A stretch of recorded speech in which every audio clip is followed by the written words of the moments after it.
Naman tong judicial execution ng barangay execution of settlement. So kung na-discuss natin yung summary method o summary execution ng execution of barangay settlement sa judicial execution o sa judicial method, eto na yung after 6 months. Dito na pumapasok yung certificate to file action. Sa korte na kayo magkikita. After 6 months na yun.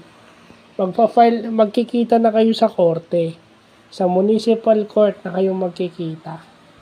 Yung, kumbaga dahil sa barangay small claims lang, sa small claims court na kayo magkikita. So meron ng arbiter doon, paghaharapin kayong dalawa, and then yun, kung paanong settlement yan. So yun, after 6 months yun pag hindi nakuha sa summary execution, sa judicial execution, meaning may korte na. Small claims court. Sa municipal court yan usually.